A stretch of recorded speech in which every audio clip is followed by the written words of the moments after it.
flex it. Back in the day, or at least season 13, when you see the Ruby pick up, you know for sure it's going to be on key. But now, Luke is in the lineup, and he's a pretty good Ruby player. Last season, it was just flex all around. Malloy or Luke, Malloy or Luke, and both were equally as good on the Ruby. And it's a good combo right here. The Ruby, to be matched up against the Terizla, can both just sustain each other and keep the lane relatively static. And the Ruby has the advantage of being also very mobile with good amounts of crowd control, so you're also quite immune to ganks. And we're talking about the XP domination. If you're trying to exert your presence while still being safe, the Ruby can be a great option. As for Bigetron, banning with the low Yi, they're concerned about some macro matching here from RRQ to try and deal with that Moskov. For RRQ, though, what's it gonna be? Do they want to find something with global presence themselves? If that's the case, I guess they're gonna try and limit the engage tools, right? To ensure that when they're setting up for something, they're not roped into a fight that they are not willing to go for. But it's gonna be the Alpha. Alpha ban out, not giving that potential jungle role, or even that XP, because this Alpha could also be flexed again. Now for Bigetron, they will pick up the Arlet, which again either goes to the XP, either goes to the roam. Yeah, I guess we'll see about that, right? For Bigetron Alpha, they're still flexing the Ruby and the Arlet here. We have been seeing just way more Arlet XP though. I don't think we've seen a single Arlet roam in Season 14, but for RRQ, I think a good way to end the draft earlier if Bigetron had picked up an Assassin would be some lockdown, some crisp lockdown for Edok. Now that the Assassin has actually been left up in the air for Bigetron, pick up the Arlet. For RRQ, they need a roam, they need a mid laner. If they want mid prio, I guess, you know, something like a Lilia, don't give Valentina a big ult to play with. Because even if he wants to go for Yve, I think it's a risky choice, giving that real world inflation over and over. Minotaur and Aurora. That's a big ult. Yeah, that's a big ult for the Valentina, rather Moreno to steal. How do RRQ think about this?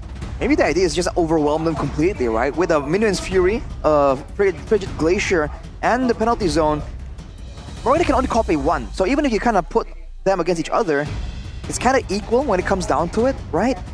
But for Bigetron, there's one more pick available right here. They can swing the tides in favor of them. And for RRQ, it's just looking like a big combo play with a couple of big burst damage sources. When it comes down to the pickoff, Edok will not be able to have the same kind of impact. And to make things worse here, the X-Borg getting picked here makes the lane so much jungle. More... Oh, it's a jungle X-Borg. Yeah, sir. So again, we were talking about flexibility. It is very, very flex coming in from Bigetron Alpha. They last picked the X-Borg jungle. I mean, sure, it has that clear potential, but they also still needed the damage, so that X-Borg kind of does make sense. Does make sense, and it allows you to kind of circumvent all of these big engagement tools to just focus on the last Insanity to go straight in for that neutral objective. Counter index and lineup rating heads up for RRQ. And in the grand scheme of things, it might not matter as much. The execution here is what's important.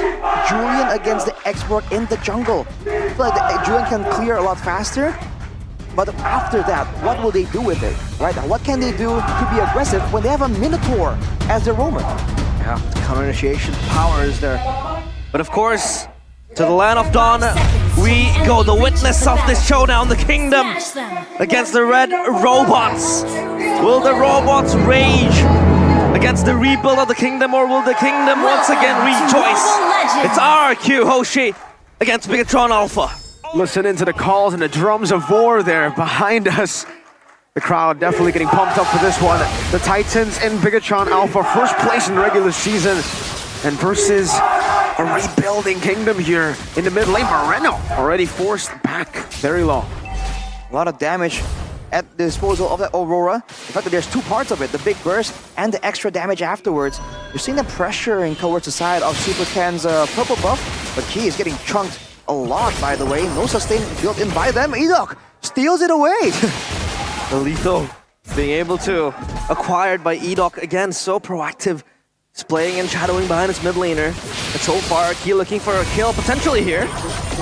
Good stun 2 times there. Vengeance not going to be used up again by Key. Knows to respect it, and Rins actually does lose on that trade. He loses on the trade, but there is sustain built in. And look at Edok with the Bargain Hunter on the Minotaur. I haven't seen this in a long, long time. But he might be just trying to find that Flaccid Oasis so much earlier so that it can go for short trades like this and still come out on top due to the sustained difference. Overall, you can see Super Ken with the... Ooh. Also, Super Ken has that Season Hunter. So he'll be farming a lot quicker than usual, but it's still gonna be, I believe, outmatched by Sutsujin.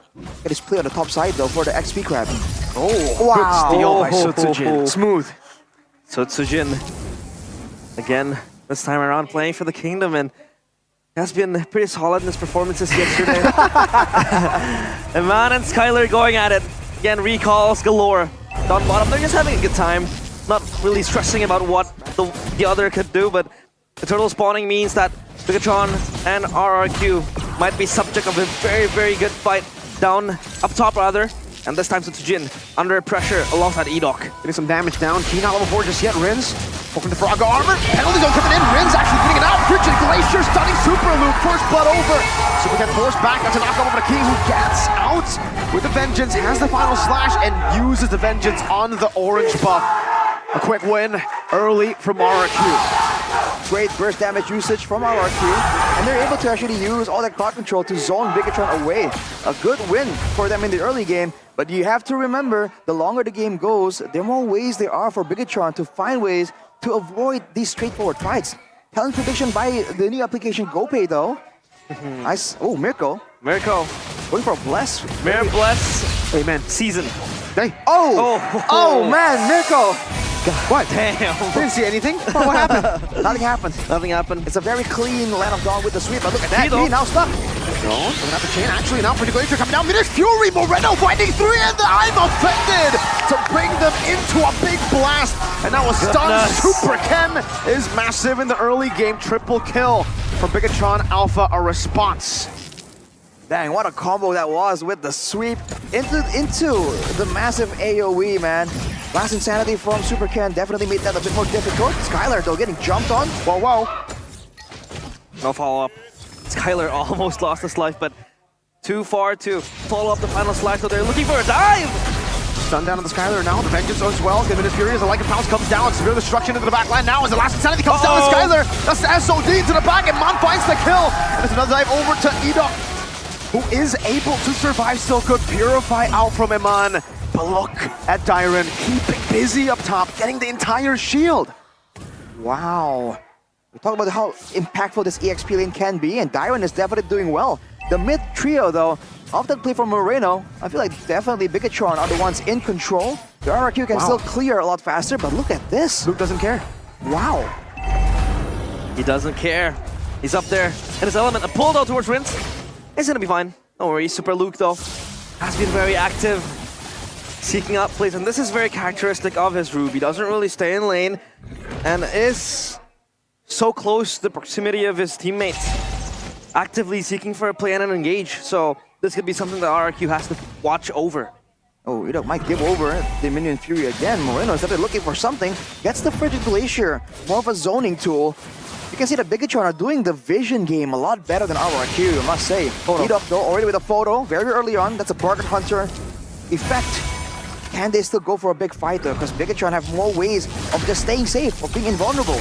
And look at Moskov. Look at the way that they're actually playing around the Moskov there. Losing out the turret, but giving it over to Eman on the weak side. And he has ways to rotate. So Skylar up top, and Eman's already aiming down probably with the Spear of Destruction. Yeah, Spear of Destruction could be a tool to make this a 4v5. Ooh. And this time around, penalty zone. Right now, offended into the final slash. The combo, Sutsujin finds the neutral objective. Now the Fury knocks them off, but Super King gets rid of Tyrant. Now it's Luke in the midst of it all, taken down, traded over. Oh, Edok. He wants to go for more Spear of Destruction over to Edok. Skylar not able to shot enough damage. A winning trade for Bigetron Alpha in kills, but remember, RRQ did get the turtle. It was okay, so it was a 1-for-1, and then Edok falls as well there. Unfortunately, Moreno, though, getting chased down by Skylar. He walks up, does damage now. Final slash on the 2. Skylar still finding the shot over Key. Vengeance, and Skylar doesn't even need to go for the Lycan Pounce. Rins executes Key, but Eman gets the turret.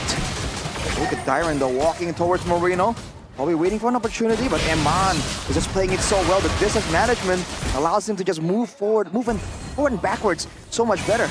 Looking at the items right here, Windtalker finished for Skylar, so good amounts of DPS. Dyron with a War Hammer. Oh, or actually, he's stunned. Spear of Misery connecting, forcing the DPZ out. That's the Faraga armor for Super Ken, and Mon still going forward. Throws the Spear of Misery to say, hey, get back. This is my turret. Get back. You're shoving away the players of RRQ back to their base. And for Bigetron Alpha, they had like, what, 4 tough boots just to try to tone down the magic presence from RRQ. You know, the Julian and the Aurora does kind of deal so much burst damage. But for RRQ, this is not going to be the end of the world because they have that scaling power towards the late game. For Bigetron Alpha, the fact that they have 4 kills in Super Ken means that they have the damage needed to fight through the defenses and the frontline of RRQ. Conceal play! Oh, good freeze by Riz. Oh! The not connecting. Edok forced back though. Dyron trying to go for that play. Super Ken with I'm Offended, finding Rins now with a stun as well. Super Ken burning him down, trying to get the passive out. Rins still able to ice skate his way back to safety. Moreno still trying to hover. Super Loop there with the Geek Fam emote. Okay. Having fun. He's having total fun. Oh, Eman, 1v1. Skylar with the Abyss Walker. Skylar solo kill! Where have we seen this before? And I'm Offended over to Dyron now with the Vengeance resets. Moreno pushing out to the chain. Great for the Glacier. Stun him up again. It's a trade. Eman up top for Dyron in the mid lane. Essentially against the chain again, but the immobilization will not be able to fully take Super Luke down, and it's a turtle over Bigetron Alpha. Skylar to be caught for a bit key. Gonna go for the Vengeance now. Content Half Chain knocked up. Last Insanity to the back line right now. Sutsujin taking a whole lot of damage. Minus Fury actually able to find a few of the Bigetron members. The SOD! Super Luke! With I'm Offended now. Iman joining the fray. Sutsujin invincible at all trying to deal damage, but the Spears does more in the long run. Bigetron somehow getting the winning trade off of that crazy amount of fights going on the map. It's a synergy from Bigetron. Whenever they're doing something, everyone seems to be on the same page. You really feel like there's a bunch of non-verbal communication happening for Bigetron when they're able to get those combos in the nick of time with near to no setup. When it comes to individual plays, you see RRQ prevailing on occasion, but in these small skirmishes with 3 members, with 4 members, Key making a play once more for Rins. Trying to bait on some of the abilities. Last Insanity. Over to Rins, he still has the passive. That's the blow-up. The Frigid Glacier dodged away from Moreno. Has the Frigid Glacier knocked it down. Rins! How do you... I mean, it's frozen and then burnt down. That's the fire and ice. Oof. Synergy there. Fire and ice. One melts, one freezes, but pull? I'm Offended. Final slash. A big spear to the face. Edok now next to the chopping block. Last Insanity again. Dyron forced to jump in. Blown up by Super Ken. The red robots rage against the kingdom. This is total massacre. Left, right, center, they win the fights. RRQ left without a response. Especially in the team fights, man. Bigetron has full control right here. It's only a 2.7k gold lead at this point, but Bigetron are aiming to make it even further. They finally take down the mid turret and they're starting to deny a lot of these buffs from the side of RRQ. Sutsujin now definitely feeling the pressure. He's still a level ahead from Super Ken, but his impact in the game is a lot different. Now Skylar and Eman, you can see the dueling potential here from Eman still. 4-1, now setting up for the macro play with the Spear of Destruction as well. They have been dogfighting, and Eman already in his element. The power spike acquired, and this Moskov could be the next big thing for Bigetron. They set up a concealed play. Dyron has to be prepared. They're not scared of walking up. They don't know where Sutsujin is though. Dyron's walking up again. Now they know where Sutsujin is. They might go for the retreat battle. The Manos connects as well. Get up with the Fury. Last Insanity to get out. And Luke. You gotta keep on looking at this guy because he was able to get so much space over Moreno. Let's go for the Glacier. Finds a 3-man Terrifier with a flicker. No follow-up just yet. And Mon's still chunking down in the bottom lane. Bigetron finding an all-out win in that skirmish and trade. That was a disgusting play by Luke, man, to just deny the retribution by putting him away. Moreno now feeling it, making the moves around the map. Skylar wants to try and do something, but Dyron's slow. I'm Offended over to Dyron, and he can't even use the penalty zone. Wow. Unstoppable onslaught coming in from Bigetron Alpha. And Eman has been able to zone and stop Skylar, shooing him away from the team fight because he has to occupy that space in the side lane. Because Eman has been always shoving the wave and he can always join the fray with the Spear of Destruction. The macro play is there for him. He has the Rose Gold as well to give him that extra protection. So RRQ, their kingdom under construction this time around in shambles in the hands of Bigetron Alpha. And Luke can still go for a pick-off play right there. You're seeing them try to use the scouting the vision from the base, and it's just not allowed. They have a lot of high ground, and they still have a Minotaur, but look at that, instantly last insanity. Wow, what an isolation there, well planned. Ken walks up so that the final slash can isolate Dyra now. Frigid Glacier that finds 2, but Super Ken still has immortality. That's 4 HP bars for him. Luke in the bottom lane just spamming the getting the passive over key. Doesn't want to go for the final slash just yet. Jumps in with vengeance, blinkers out to safety, still keeping his immortality intact. The risky plays coming in from Rince, walking up with low HP like that. Fortunately, he was able to survive. 2 base towers super low for the side of RRQ, but they're able to defend for now. As you can see, they're just trying to clear the waves, trying to get some control back. But Bigetron are just waving it at their faces, man. They know they have full control right now. They're waving a flag saying, come and get us. I mean, for Super Ken, being 6-0 and Mana as well, 5-1. They're just having fun. Kinda littering. Together with Luke this time. In front of the kingdom, yeah. Together with Luke this time around, RRQ. They need a clap back. This could be the start of something. 2-man, I'm a predator, stolen Frigid Glacier for Reno. What an instant response! That looked like a mistake from them overstaying, but they turn it around. And now he's recalling in the base. Classic Moreno, man. RRQ committing onto Super Luke. The EXP lane Ruby, who has the Queen's Wings, who has the Athenas, not the wisest of ideas, and you can see why Bigetron were using it as bait. 2 turrets will definitely fall right here, but can Bigetron find more? Final slash over to Jin. He has the enhanced sword, but Super Ken is going to go with last insanity. With the fear of destruction in the back line, the Frigid Glacier, it melts you down, but Bigetron's heat continues. Minis Fury knocking him off, but now with the airtime, they're actually going to be the ones to turn it around once again. 5 members strong, it's just Skylar. It's deja vu to last season, the Crown Prince left alone, and then he wipes them out. Bigetron Alpha starts it strong in game 1. The machines rage against the rebuild of the kingdom yet to reply with their battle cry, 1-all. For Bigetron Alpha, RRQ, they were just outclassed. Bigetron Alpha constantly just bringing the fight towards their faces. RRQ yet to rebuild fully. Bigetron, man, what an insane performance. All that momentum behind RRQ, and it doesn't matter, man.